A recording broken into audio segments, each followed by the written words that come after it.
I gave you the sheet of basically the main topics that are on the midterm, okay? So make sure you know those.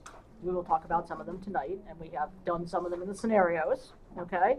A lot of it is, yes, BLS that you learned in EMT school, okay? So it'll be a good refresher for your brain. Okay. Any questions before we begin? The look on your face. Priceless. Okay. All right, so we're going to breathing and ventilation and oxidation. Yes, great. All right, you breathe in, you breathe out. That's always a good thing. When things interfere with this, it's bad. Okay? So, traumatic-wise, what kinds of things can interfere with someone's breathing? A lot. Destruction of the left ventricle. Well, yes. That will interfere with a lot of things, yes. Specific type injuries. Facial trauma. Okay. Burn. Okay. Burns, facial trauma, a pneumo. Obstruction. Yep, okay. Paralyzation. Paralyzation? You mean spinal cord injury? Okay. Not that we paralyze them. I mean, that's going to interfere with their breathing too, but. What'd you say? Cardiac tamponade, yes. What else? Acidosis, sarcoidosis. Yes. But what kind of, how is that traumatic? Oh, true. Trauma. Okay, so blunt force trauma, right?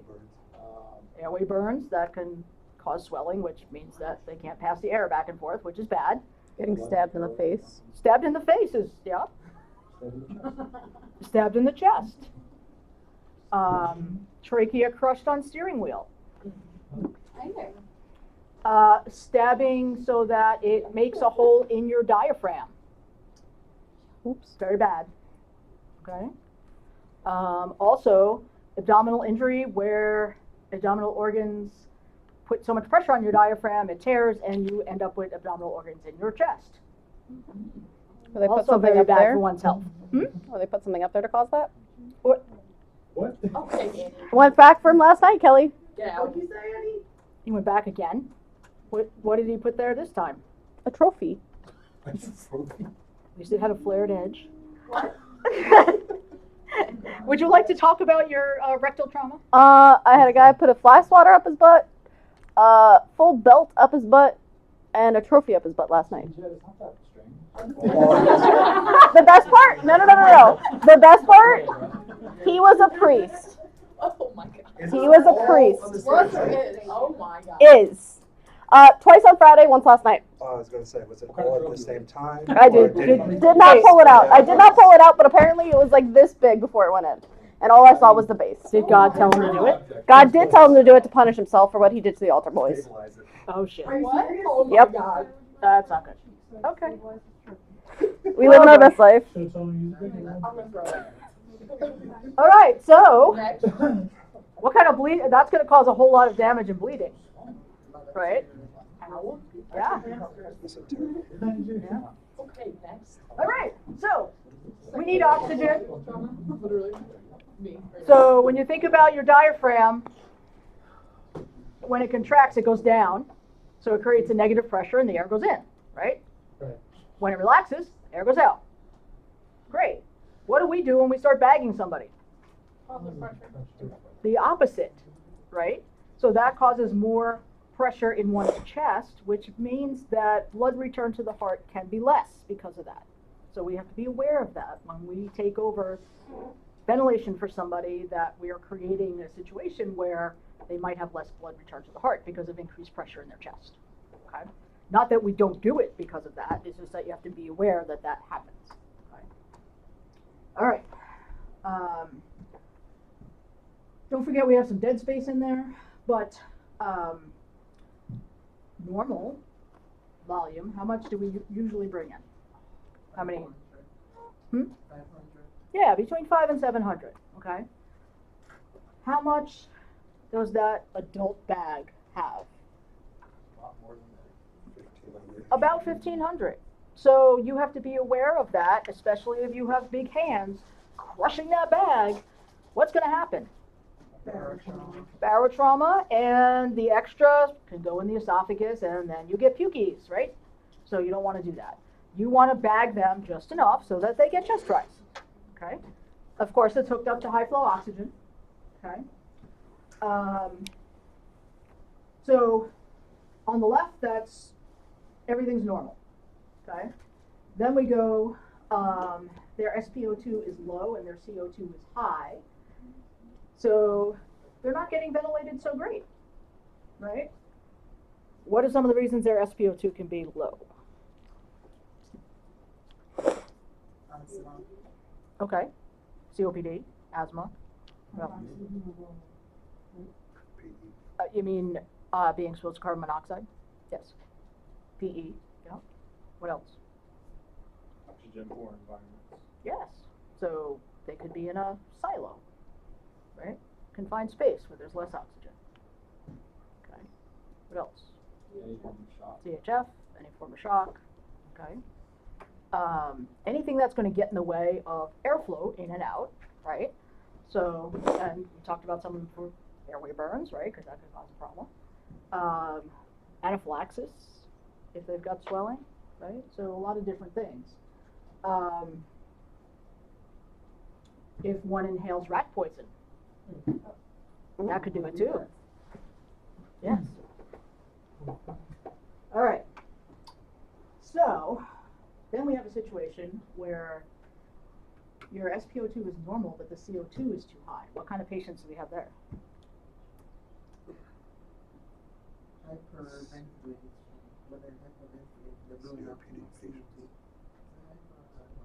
Hypo. So COPD and asthma, right? Because the air gets trapped and the carbon dioxide builds up because it's not coming back out because of the bronchospasm. Okay. So we want to give them oxygen. And then this is bad. The SpO2 is low and their CO2 is high because are they getting a lot of ventilation there? No, they're hypoxic. Okay, these are the people that we probably have to ventilate and intubate. Right? All right. So, thoracic trauma. Here we go. Flail chest. 2 or more rib fractures in 2 or more places. Okay? You may see like the seesaw motion of the chest. Okay? If it's a free floating piece of rib or pieces of rib. Okay? What is the treatment for that? Yes, thank you. Too many people, when we're trying to get away from that, it used to be a bulky dressing for like decades, but it didn't do anything. So positive pressure ventilation is the treatment for a flail chest. Okay. Do you think that might be painful? Mm-hmm. Yes. So when something is painful to breathe, you're not going to take as big of a breath, right? You can also have a pneumothorax with that, of course, because those ribs are sharp. Everybody ever felt a broken rib? Mm-hmm. It's sharp, right? All right. So we want to bag them. We're going to monitor them, I would say, not just with pulse oximetry, but capnography as well, okay, and provide pain relief. Now, do we want them to stop breathing? No. So we have to be careful, right? What would be a good drug for that? What'd you say? Fentanyl could work. Ketamine also. Ketamine actually has some bronchodilatory effects, so it's not a bad choice, and especially because, what do you think their blood pressure is? If they were hit so hard that they have a flail chest, do you think they might have some other injuries? Right, so they might be on the low side. So ketamine might be the better choice because it not only provides pain relief, but it also can sedate them. Okay.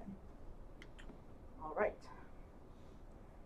So, what do we want to use when we have a hole in the chest? Occlusive dressing. An occlusive dressing. Some of us have the commercial ones that have a valve, so it lets the air out, just doesn't let the air in. Or we make our own, like we do at Empress, with 3-sided tape and plastic. You can use the wrap, and sometimes you have to be creative, right? You can use the wrapper from your non-rebreather and tape it down on 3 sides, and you have an occlusive dressing. New York State wants you to have that flutter valve, so that's why we don't do the 4th side. Okay? Now, what else can you use? What do you stick on IVs? Tegaderm. Tegaderms. I carry them in my pocket for just such occasions. Okay. If they start to get a tension pneumothorax, what do? You lift up a side. Okay? Let it air out a little bit and then close it back up again. Okay? So just something fast and easy, because the more it's open to the air, the worse things are. Because what happens, that air goes in and it collapses that lung. Right? All right. So, how do we know they have a tension? We're not going to have breath sounds on one side, or they're going to be very different than the other side. Okay?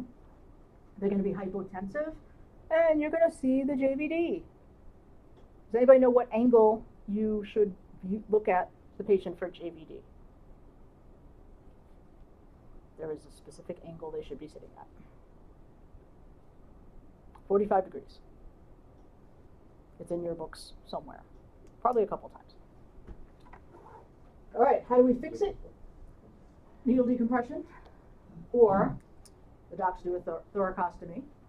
There is also something called a pigtail, which is not quite a chest tube, but it provides more relief than just the large bore needle. Okay. There are some helicopter services that are able to do that. Okay. There is also finger thoracotomy that some services allow you to do. So basically, you use a scalpel, make a cut, and stick your finger in, and make a hole. Yeah. So there are places that people practice that you're able to do some of this stuff. So one of our former graduates just moved to Richmond, Virginia, and he's working for the Richmond Ambulance Authority, Zach. So they do more than we do. All right. So, is there a benefit to pre-hospital intubation of trauma patients? Yes. If they need an airway, absolutely. Okay. But we have to be very careful to not let them become hypoxic, because we're so focused on getting that tube that we're not hypoxic because we're breathing, but your patient may not be, particularly if they have a head injury. That's going to make it a lot worse. Okay. So we have to be very careful. Sometimes, and this is why we did that exercise last week, sometimes you have to put a supraglottic in because just of where the patient is and where you are. And, you know, sometimes you are not going to be able to hang upside down and put an AT tube in. Okay? It's going to take longer. A supraglottic is just fine to get your initial airway and make sure they're not hypoxic and make sure they're oxygenated. Okay? If that you get them in the ambulance and for some reason that becomes a problem, then you can always intubate them. Okay? All right. So, yes, we know what we need to do that with. Okay. So, we have to assume that most of our intubations pre-hospitally are going to be difficult. Okay? We don't tend to get light patients for some reason, right? So you have extremes of size. They may have vomit, blood, or fluid in their airway, thus the salad technique that you guys learned. Okay. Imagine that they've got blood in their airway and they're on Xarelto or Eliquis. That'll be a fun time, right? You have to make sure that you're also wearing your PPE so you don't get any of that crap in your face, like in your eyeballs or on your, mucous membranes, right? Because you don't want to catch if they got something, right? So make sure that you have the proper PPE on. They're older and have much less neck mobility. So basically, a lot of our geriatric patients, right? So you can't really flex their neck so much. Or they may have just a very short neck or no neck at all.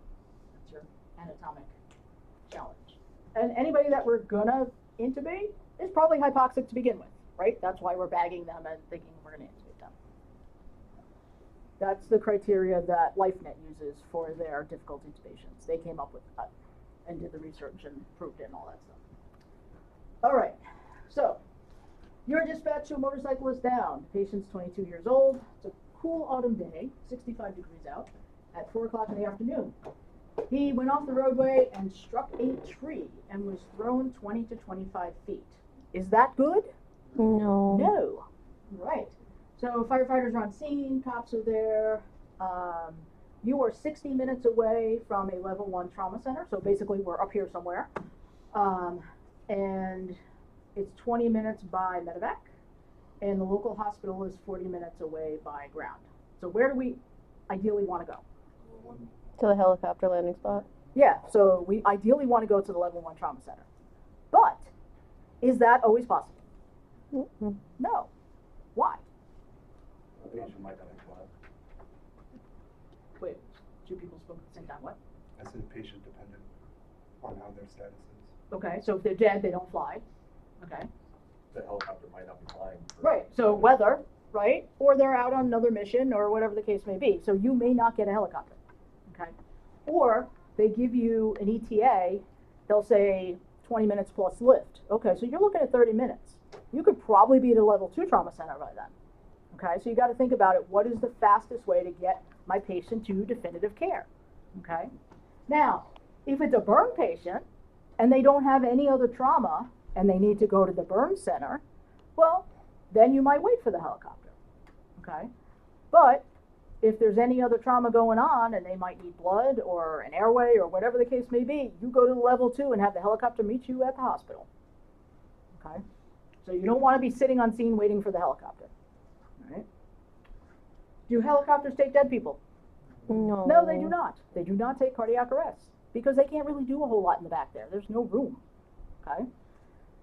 If you have a traumatic arrest, unless you get them back, they're not going to take them, and they're probably not going to take them anyway. They might go with you to the hospital by ground, but they don't want to deal with that up in the air because they can't, right? All right, so there's your motorcycle. The helmet does not seem to be on the patient. Is the head in the helmet? It does not appear to be, Okay. but that's a good question because you never know. So, first responder firefighters at the patient's side. They roll the patient to a supine position and they're holding C-spine. Oh, and they properly remove the patient's full face helmet. Well, that's nice of them. All right, good. How are you going to document that? Are you going to make sure that you write that the patient was removed before you got there? Mhm. Absolutely, because if the patient has a spinal injury, you don't want to be blamed for it, right? Okay, so he's not bleeding out. Yay. Snoring respirations with gurgling. That's bad. What do we need right away? Structure. Suction. Okay. Firefighters are holding C-spine. So we got fast and shallow respirations with paradoxical chest movement. So paradoxical is like the seesaw movement, right? And no breath sounds on the right. Not good? Mm-mm. Nope. All right. He's got a strong regular radial pulse. Yay. Skin is cool, pale, and moist. So is he shocky? Yes. Okay. Oh, and he's unconscious. Only painful, responsive to painful stimuli. GCS of 7. Okay. He's got abrasions to the face and head, closed femur fracture, and apparently abrasions to the upper and lower extremities. So what is our priority with this guy? Okay, how are we going to control his airway? Suction, and then what? Is that BLS first? OPA. Thank you. With BVM? Okay. Yeah. You're a victim of MedicThink. Okay? So, always start with the basics. Okay? Now, is he going to need to be tubed? Yes. Okay? But what else is going on? He's got a tension pneumothorax brewing. Okay? So, before you intubate him, you may be sticking a 14-gauge needle in his chest. Okay? Because otherwise you may be intubating a dead person. Okay? All right. So, his GCS at 7. We don't have a blood pressure, but it's good that he has radial pulses, right? So that means his pressure is probably high enough that you could RSI him. What are we going to use? Huh? Why not ketamine? Okay. All right. So etomidate. All right. 0.3 milligrams per kilogram, right? All right. And then what else? Rocuronium. What's the dose of that? 1 mg per kg. 1 mg per kg. All right. So we push that. We intubate him. Yay! After we decompress his chest. All right. So our helicopter's not flying, so we're going by ground to our level 2 trauma center. It's going to take you about 20 minutes. Okay. We already answered the question. All right. So here are his vital signs. All right. We'll say this is post-intubation. So, well, actually no, because his respiratory rate was 28, but we fixed that because now we're bagging him at what rate? Once every 5 to 6 seconds for a rate of 10 to 12. Okay. So, and if he has head trauma, what do we want his end tidal to be? 35 to 45. Oh, head trauma? Yeah. You know? Do you know? I thought you were raising your hand. No, I was gonna say, isn't it between, you want it between 35 and 45? 35 and 45 is normal. Okay. So you want it on the 35 end. Okay. So that's what you shoot for. All right. So did we fix all this? Pretty much. Are we really worried about his abrasions? No. Hell no. Okay? We're worrying about his ABCs and keeping him alive. Okay? They can fix his cuts later. Okay? Unless something is bleeding out, you don't worry about it. If you have enough hands to do all that crap, great. Okay? But that is not our priorities. Okay? I mean, I have seen perfectly bandaged patients that are dead because people got focused on the wounds, not on the ABCs. Okay. All right. So,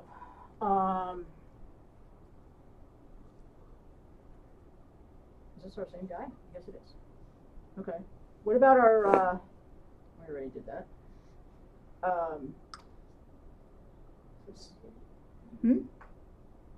So they like to call these things different things, okay? But basically, rapid sequence intubation is a misnomer in that there's nothing rapid about it, in that you need to be prepared, you have your drugs drawn up, your patient ventilated, and everything ready to go. You're not going to rush to do it because that's how mistakes get made and that's how you kill your patient, okay? So you're making sure that they're breathing or you're breathing for them and you're ready to intubate them, okay? There are places that CPAP would work, like a CHF patient. Maybe it's a bridge to intubation for them. Maybe you can avoid intubation, but CPAP is great for oxygenating people, okay? So it's just, it's called different things in different places. Now, the thing you gotta remember about RSI though is that afterwards, you have to do what? Continue sedation. Sedation, right, and pain. So you may have to give some fentanyl, right? Maybe some ketamine, depending on your patient. Or what else? Versed, right? Versat's pretty good. So, and you have to dose that every few minutes. So if you've got a long trip to the hospital, you're going to have to give it several times. Right? And you should do your best to write stuff down because you're gonna, after the call, you're going to be like, what time did I give that? All right. So, now, if they just ate McDonald's or anything, is it going to come back up? Mm-hmm. It could, right? So you may be using the salad technique on the salad, or the lettuce from the Big Mac, right? But there's also some studies out there that's showing that your chance of success is better with the head elevated, at least 30 degrees. And I would say that is absolutely the case in the back of your ambulance. Because if you stand up and the patient's at 30 degrees, you have a much better angle. The tissue is kind of like going downwards, and you can look up and be like, boing, right in, okay? It is a much better situation than laying down, especially with that bench seat there. Unless you're super skinny, you're not going to get the right angle to be on the floor to do that. So sit them up 30 degrees, right? Make it easier on yourself. Great. Plus, if they have a head injury, you want the head of the bed elevated at least 30 degrees. Okay. So, yes, we need a pulse ox. Capnography. What does this tell us? The gas exchange in the body is doing. what Right. they're- It's like, is it producing carbon dioxide? Is your tube in the right place if you've got them intubated? Okay. But it also tells you about circulation, right?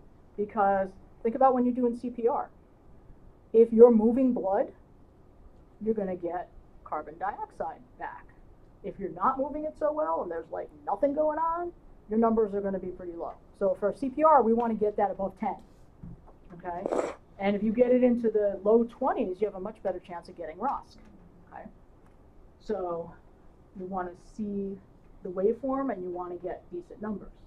Okay? When somebody has a return of spontaneous circulation, the first thing you're going to see is that number shoot up. All right, so what's normal? This guy up here, okay? See it? There's different waveforms, like if it's pointy, your food's up there, Stacey. Okay. If it's pointy, what does that tell us? Shark fin. They're retaining CO2. Right. All right. So there you go. Now, if it suddenly is dropping, that can tell you they're becoming shocky, right? That's bad. Asthma, that's sort of shark-like. Okay. You can grab the chips. All right. So surgical airway. Why do we do this? Because we can't what? Oxygenate or ventilate any other way. Okay, it is a last ditch effort. Some people want to do this. I personally never want to do it, but I would do it if I had to. I did it on A goat? some Who's goat? the Army's goat. Oh, okay. I just didn't know if you had like friends with goats. I just needed a random break. No friends with goats. All right. So, yeah, you got one shot at this. So that's why we're going to practice it a lot in class and practice it as much as you, whenever you get a chance to practice some of these skills that you hardly ever do, practice it. Because you don't want to be thinking about what the steps are, because you're going to be thinking about, oh shit, do I have to do this, right? And you just want it to be rote that you know how to do it, okay? So, like, think about, like, when you started doing IVs, now you've been doing them more. If you think about it, what happens? You Fuck miss, up. right? If you're not thinking about it and you just do it, you usually get it, right? Same thing with this kind of stuff. You want to get to the point where you're unconsciously competent. Okay.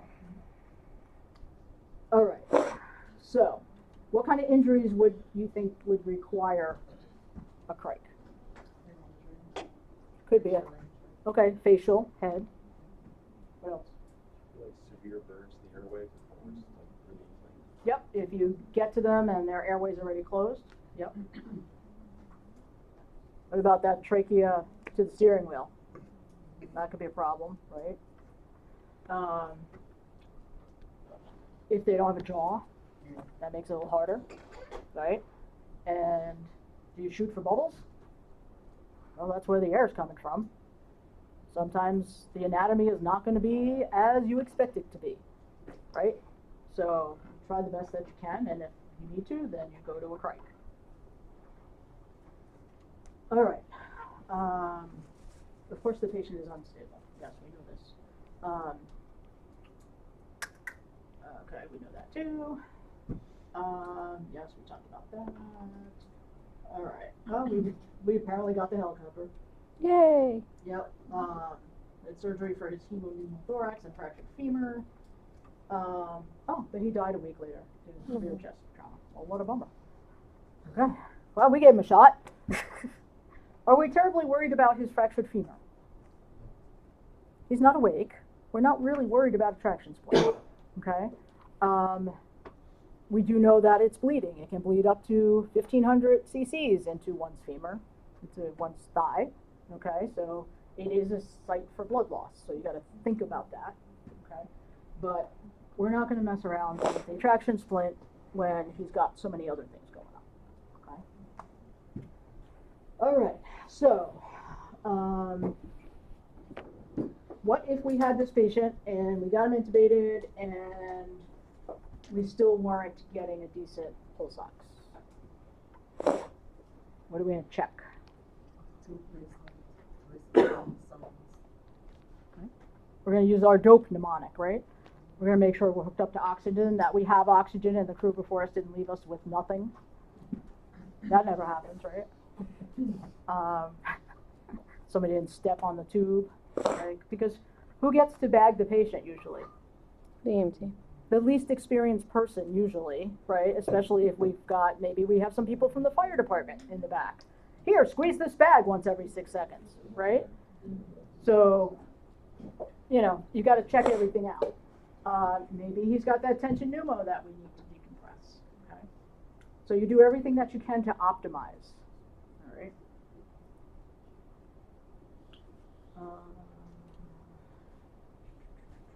Yeah, okay. Questions about that one?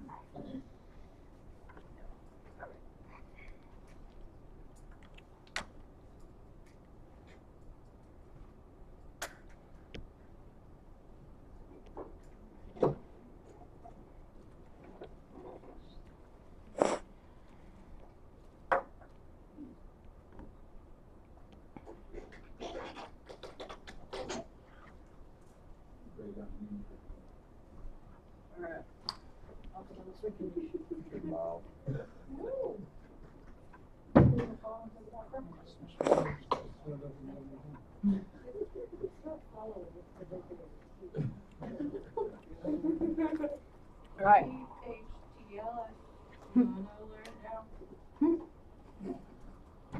All right, we're going to talk about shock and modalities of fluid resuscitation, TXA, and blood. Okay. So, our definition of shock is essentially inadequate perfusion, but it's inadequate cellular perfusion. So, what's happening on the cellular level? If our cells are not getting oxygen, they go to anaerobic metabolism, and then you become acidotic, right? And they die. So our heart, brain, and lungs, and our kidneys are actually very picky about how much perfusion they get, okay? So that's why sometimes we save somebody initially, and 2 weeks later they die of multi-system organ failure, because they were hypoxic on the cellular level, okay? So, hypoxia results in ischemia, obviously. And this is why we oxygenate our patients that are in shock, right? And also try to maintain an adequate blood pressure. All right, so our waste products, we know our CO2 and H2O, water. So, everybody remember this from Dave's class? Like, yes. All right. But basically, what happens? Hypoxia, you get the lactic acid, right? And metabolic acidosis. Do we have a blood test that can measure lactic acid? Yeah. Yes. Do people sometimes do that pre-hospitally? Yes. There are ways to do that, right? So there are some systems out there that do that. It's especially helpful in sepsis, right, if you're not sure if a patient's septic or not. All right, so what happens? You lose blood. How much blood do we have? 5 to 6 liters. 5 to 7 liters. You Okay. have 7, Rosa has like 5. Yeah, you're right. So if you think about that, if you think about a 2-liter bottle of soda, that's 3 of them. That's all we got. That's not a lot, right? So if we lose a lot of it quickly, you're going to become shocky quickly. And you can die quickly, okay? Somebody severs the artery in their neck, how much time do you think they have? Not as long as it takes for you to get there. Less than 5 minutes, probably. So maybe 2 to 3 minutes before they bleed out and die, okay? So unless somebody's stopping that blood loss, they're gonna die before you even get there, okay?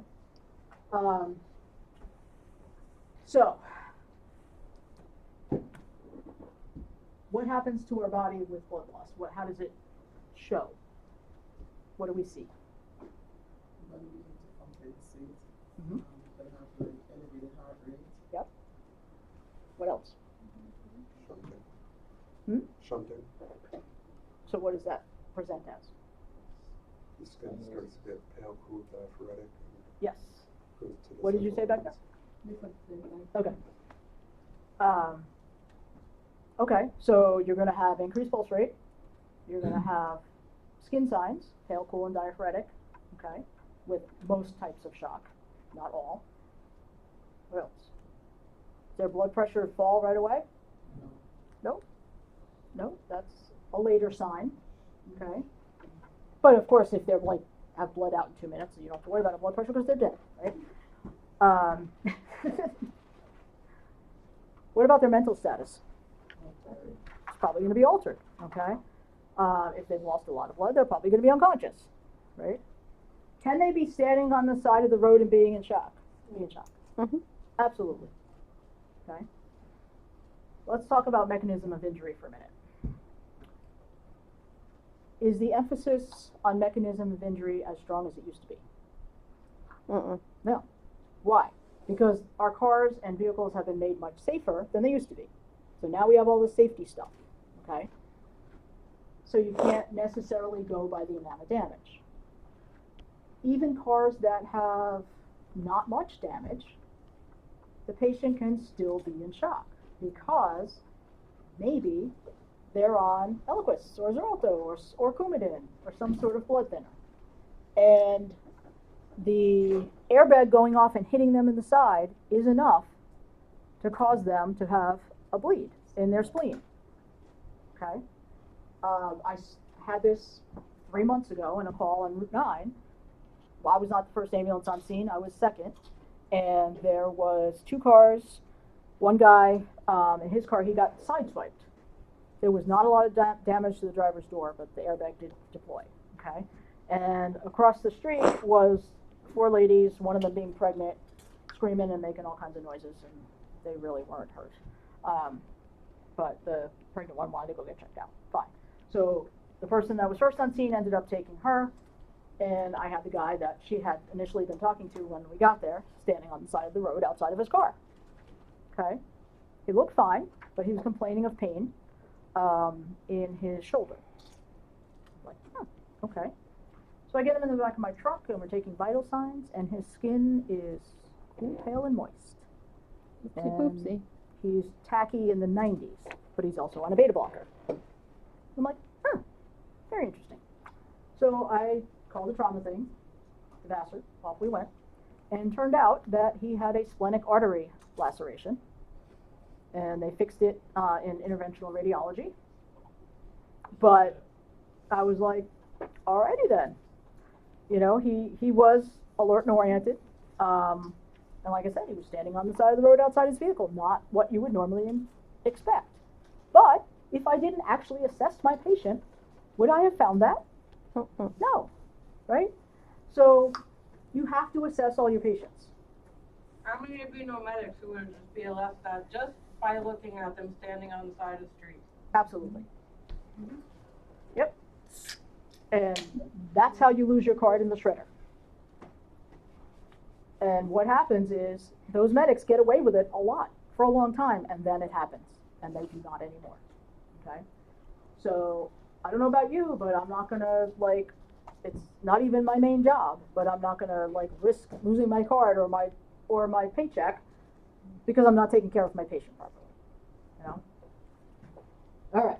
So again, your patients, you got to take the whole picture into account. What medications are they on? Could that be causing them to have a pulse rate in the 90s? That's their tachycardia. because they can't get up to 120 because they're on a beta blocker. Okay? Whereas a young person might be at 120, 130 with that amount of blood loss, but they can't because they're on a beta blocker. Okay? So in the 90s, that's very tachycardic because their normal is 60. Okay? All right, so we get dispatched to another motorcycle accident, 29-year-old male. You see a trend with that? Patient veered off the roadway, rolling several times before impact into a telephone pole. He's lying on supine on the ground, 50 feet from the point of impact. So he really flew 50. Okay? So the farther they are away from their motorcycle, the worse they are probably injured. Okay? Same thing in a car. You get ejected from the vehicle, you're 25% more likely to die. Okay? All right. It's a sunny, cool fall day, and it's 50 degrees out. Yay. Okay. So, are different types of shock. Hypovolemic, so acute blood loss, or body fluid loss. So somebody that's severely dehydrated. Distributive shock, neurogenic loss of vascular tone. So what kinds of shock is that?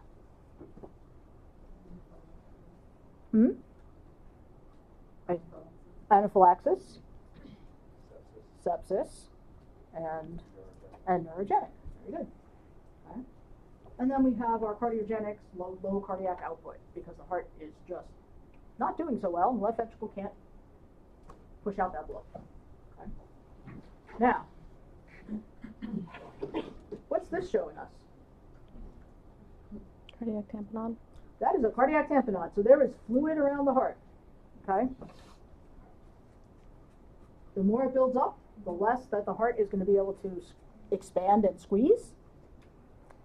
It is generally bad for your health. Okay. You will die unless it is corrected. Okay. It is a destructive form of shock. Now, you can get this in a non-traumatic way. People with cancer sometimes get it.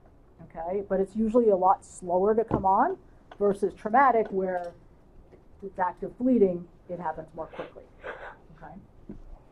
Now, for fun, does anybody know what kind of EKG what would the EKG show with a person with a cardiac tamponade?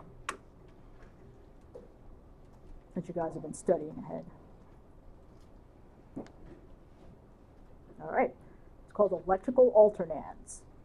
Okay, so basically your R wave, every other beat is going to be higher and then lower, higher and then lower. Okay, and the reason for that is because the electrical signal is going to be muted because of the blood. Okay, so that is one sign that you might see on an EKG if somebody's got a tamponade. The classic signs are JVD, muffled heart sounds, and hypotension. Does anybody remember what triad that's called? Who? It's called Beck's triad. I suggest you remember that for the test. So hypotension, muffled heart sounds, and JVD. Beck's triad, cardiac tamponade.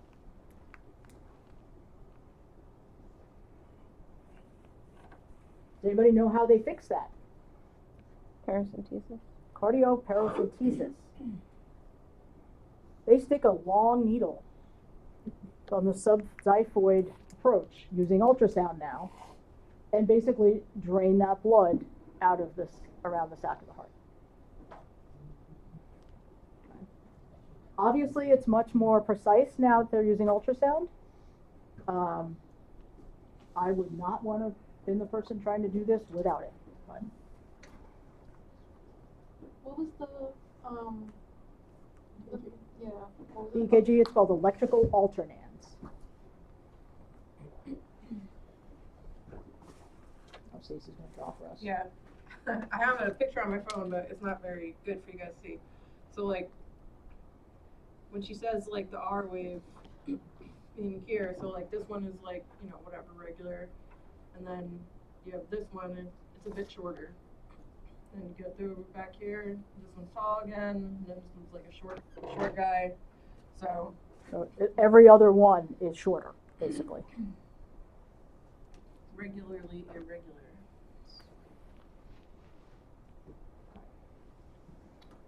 So, our motorcycle's adjacent to the telephone pole, the motorcycle is, trashed. Okay, good, we parked so we don't get run over. All right, great, and we can get out. Excellent. All right. So, we talked about this, you get tachycardia, you can get vasoconstriction, your sympathetic nervous system releases catecholamines. Name a catecholamine. Adrenaline, epi, right? Okay. And then if your cells are not getting oxygen, you have that anaerobic metabolism. All right, here's our 2-liter bottles with the different kinds of hemorrhage. Okay, so if you see blood on the ground, is it easy to estimate? No. Okay, and it also depends on what surface it's on, right? Because if it's on a carpet, the carpet's going to absorb some. If it's on the roadway, it's not really going to absorb, but it's going to like roll in whatever direction if the ground's not level, right? So it's really hard to estimate. So we really have a hard time doing that. But we know if it's a lot or a little. Okay, so anybody walked into somebody's house with a rectal bleed and it looks like a murder scene, right? So they've lost a fair amount of blood. All right, so are we losing blood internally or externally? So it's based on lost blood volume. And then the clinical signs reflect progression of shock. Okay, so the worse their vital signs get, the worse shock they're in. Okay, so class 1 hemorrhage is considered up to 750 milliliters. So 3/4 of that bottle of soda. All right. Class 2, up to 1,500 cc. So all of one bottle and then a quarter of the next one. Are you going to start to see signs there? Yeah. Class 3, not so good, because that's up to 2 liters. Okay. Class 4, greater than 2 liters. Those are the folks that generally don't survive. Or if they do, they die a couple days later or a week later. All right. So here are signs and symptoms. They're slightly anxious. Their skin is not showing signs yet. Their breathing's normal. Their heart rate's slightly increased. They might have radial pulses still with good strength, and they've got a normal blood pressure. Okay, so great. We're going to still treat them for shock, and hopefully, if we can stop the bleeding, prevent them from going into further shock. Can we stop internal bleeding? No, we cannot. Okay. All right. So class 2, we have increasing anxiety, irritability, restlessness. Now they're pale, cool, and diaphoretic. Their capillary refill gets longer. Their breathing rate is higher. Okay. Heart rate's going up. They've got weak peripheral pulses at this point. And their blood pressure is still normal, but what does a decreased pulse pressure mean? What is that? Difference between the systolic and diastolic. Yes, so it starts narrowing. Okay, so maybe we'll take the normal blood pressure of 120 on 80, okay, when you got there, and now it's 110 on 90. So it's narrowing, okay? So that's not good. Class 3, they're irritable, restless, confused. Their capillary refill is 3 to 4 seconds. Now they're really pale, cool, diaphoretic. Their breathing rate is 30 to 40. Their heart rate's really getting high. They don't have peripheral pulses. And now their blood pressure's starting to go down. So, if nothing is done to stop this from happening, they will continue on their merry way to dying. Okay? So, what are some of the things that we can do, if equipped, to stop this? Okay, so high flow oxygen. What else?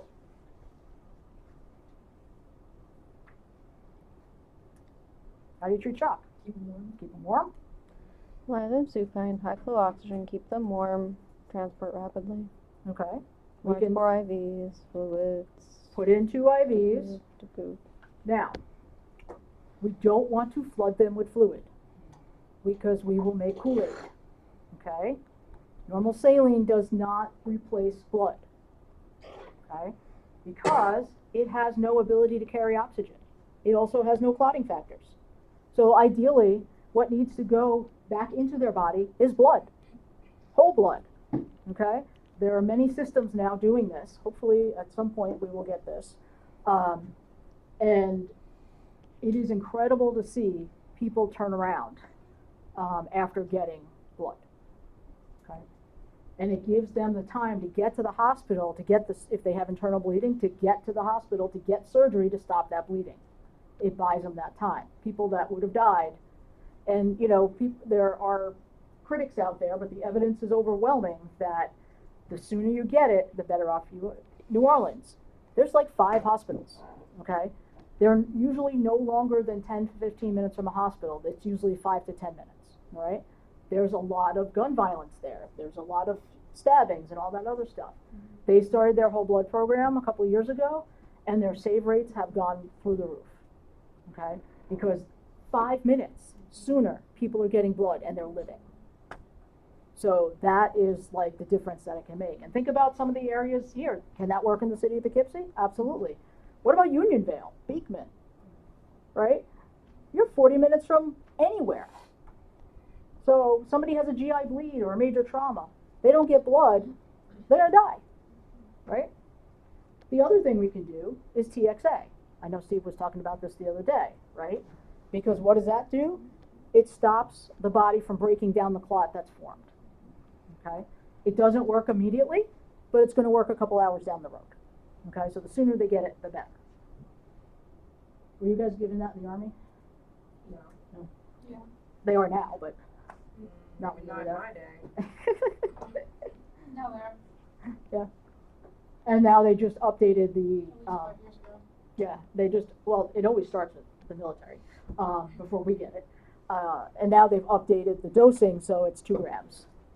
So it used to be, oh, you can only give 1 gram, and they give another gram in the hospital. It's 2 grams. All right, class 4 hemorrhage. They're unresponsive for the most part. Capillary refill is terrible. Their increased breathing rate, increasing heart rate, weak central pulses, absent peripheral pulses, and their pulse pressure and systolic, diastolic are going down the toilet. Bye-bye. Okay. Yeah, they're gonna die. So, you know, some of these patients, like I said, we can save if we had whole blood. It is like the single best thing. Like, I've been doing this a long time, so in the 30 years, the first best thing has been CPAP. And the second best thing is whole blood. Okay, that's like really making a difference. Right? All right, so we got our patient, no major external hemorrhage, airways patent, 29 breaths a minute with a shallow chest rise. Are we happy with that? Mm-mm. No, that's a little too high, right? GCS is 14 at the moment. His pupils are equal and reactive to light. His rapid thready radial pulse skin is pale. Okay. What class shock do we think he's in at this moment? 2 to 3. Okay, he's progressing rapidly towards 3. All right. So he has a tender pelvis, so we have to assume that it is broken. Okay.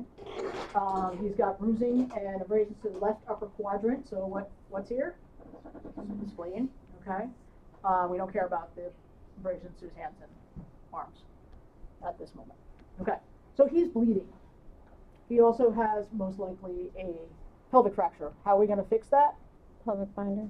Pelvic binder, temporarily, right? To try to, because you can bleed 3 liters into your pelvis.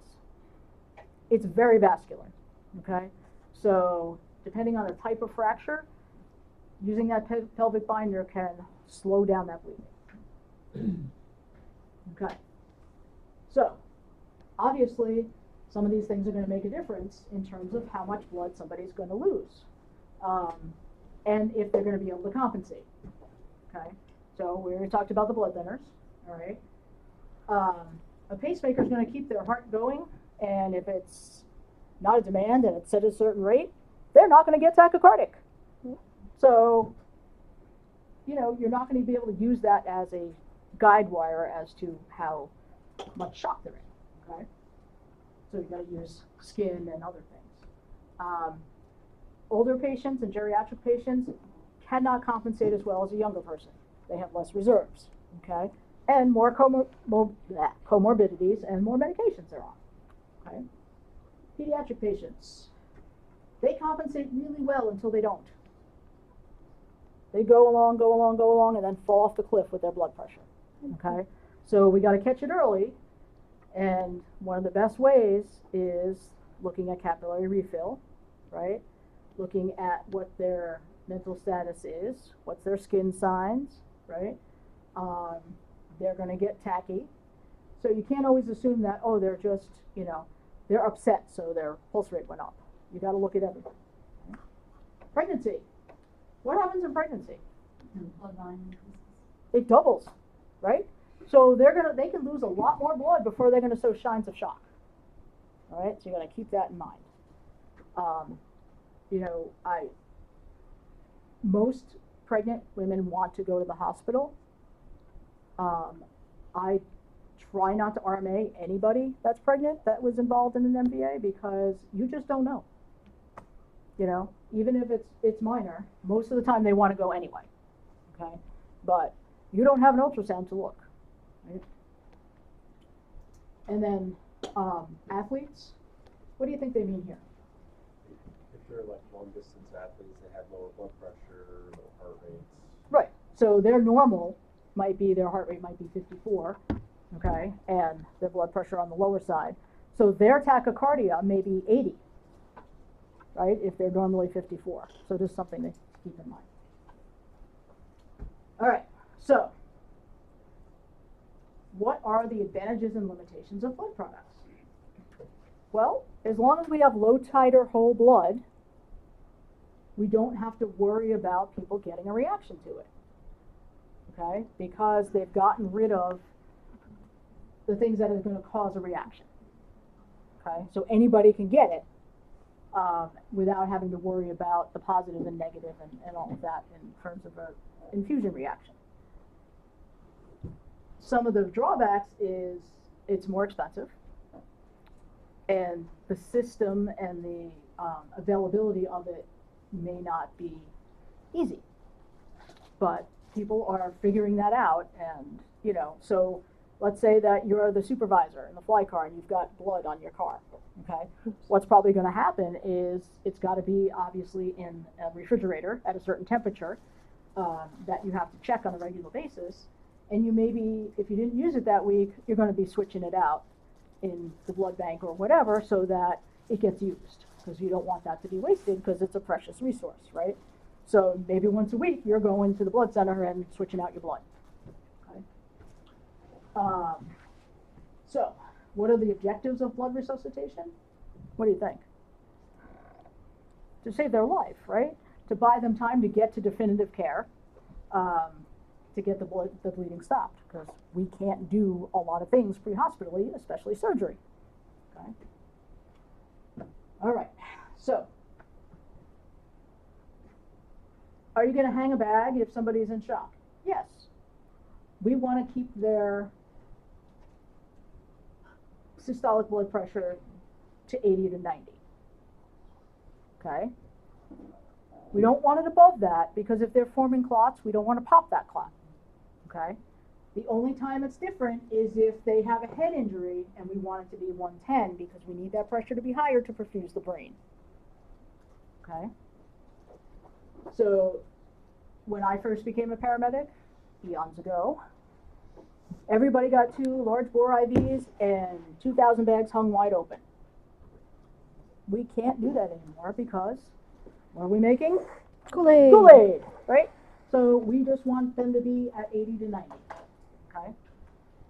So it is called, oh God, I just lost my train of thought. Hypotension, but